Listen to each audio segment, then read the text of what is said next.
बिस्मिल्लाहिर्रहमानिर्रहीम। आज यौम आशूरा के दिन में यहाँ बिस्तर पार्क पे जो मरकज़ी जुलूस बरामद हुआ है, वहाँ पे सिक्योरिटी के इंतज़ामात और अज़ादारीन के लिए जो बाकी सहूलियात हैं उनका जायज़ा लेने के लिए आया हूँ। कल मैंने सक्खर, रोड़ी, जैकाबाद, खैरपुर का दौरा किया था और वहाँ पे भी जो मुहर्रमुल हराम के हवाले से मुख्तलिफ जुलूस और मजालिस हो रही हैं, उनके अंदर सिक्योरिटी के इंतज़ामात और बाकी इंतज़ामात का जायज़ा लिया था। आज यहाँ के बाद मैं हैदराबाद जाने का इरादा है। हैदराबाद में भी एक बड़ा जुलूस बरामद होता है, उधर इंतज़ामात देखने के लिए, और फिर दोपहर को दोबारा कराची आऊँगा। होम मिनिस्टर साहब साथ हैं और हम जो इस जुलूस के इख्तिताम तक इसका जायज़ा लेते रहते हैं।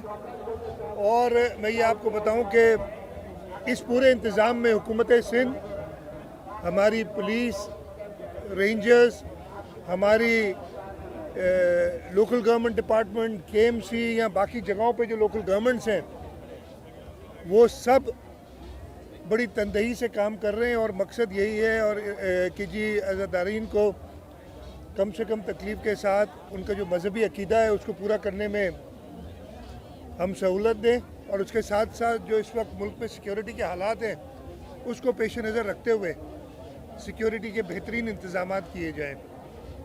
मैं अल्लाह ताला से दुआ कर रहा हूँ कि ये आशूर और उसके बाद मुहर्रमुल हराम और वैसे भी हमारे मुल्क में जो एक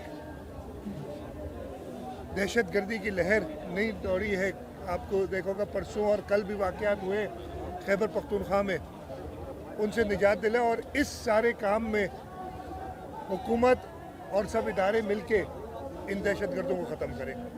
कोई सवाल हो तो आपको। लेकिन मुल्क में एक बात चल रही है कि सियासी जमात पर पाबंदी की, हक की बात कीजिएगा, क्या वो सियासी जमात है, पाबंदी वाकई नहीं लगनी चाहिए? देखिए, मैं कल इसके बारे में कह चुका हूँ, आशूर पे दोबारा दोहराना कोई मुनासिब नहीं है, लेकिन मैंने कहा है कि किसी सियासी जमात पे पाबंदी के हम कभी भी हक में नहीं रहे, ना रहेंगे।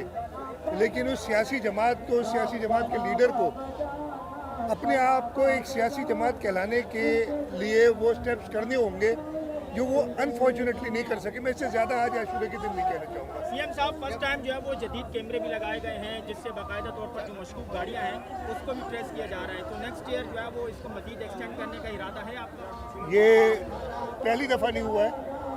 पहले भी एक हमारा पूरा CPO में तरीक़ाकार होता है, पूरे जुलूस को मॉनिटर की, ना सिर्फ इधर, पूरे सिंध के अंदर हम ये कैमरेज लगाते हैं। और फिर एक कंट्रोल रूम होता है जहाँ पे यही होता है कि कहीं कोई मशकूक गाड़ी, कहीं कोई मशकूक चीज़ नज़र आए, वो कंट्रोल सेंटर से ग्राउंड पे जो पुलिस मौजूद होती है उसको इत्तला देते हैं, और कई ऐसे मशकूक जो चीज़ें होती हैं उनका जायज़ा लिया जाता है। तो और इंशाअल्लाह ताला जैसे आगे बेहतरी आएगी, जैसे टेक्नोलॉजी में और इम्प्रूवमेंट होगी, हम ये बारिशें हुई, कचरा हुआ, मेयर के पास फंड भी नहीं होता। बाकी मेयर पहले कहते थे फंड दे दो तो सफाई होगी। इतने अच्छे काम कैसे कर लेता आपका मेयर बगैर पैसों के? बस जी वो मेयर से पूछे ना, मैं क्या तारीफ करूँ, ये मेयर साहब से पूछते हैं। लेकिन मैं ये बिल्कुल आपके सामने कहता हूँ कि मैंने इससे पहले भी मेयर देखे हैं या एडमिनिस्ट्रेटर्स देखे हैं, उनका रोना यही होता था कि हमारे पास इख्तियारात नहीं है और हमारे पास फंड नहीं है। लेकिन मुर्तज़ा वहाब साहब ये रोना नहीं रोते। हाँ, ज़रूर आते हैं शहर की बेहतरी के लिए, जो हुकूमत की मदद चाहिए, और ये फ़ंड की सूरत में नहीं होती, सिर्फ इंतज़ामी उमूर में और अपने जो कानून है उसके तहत जो उनको इख्तियारात है उनको इस्तेमाल करने के लिए वो बड़ी तनदेही से मेहनत करें।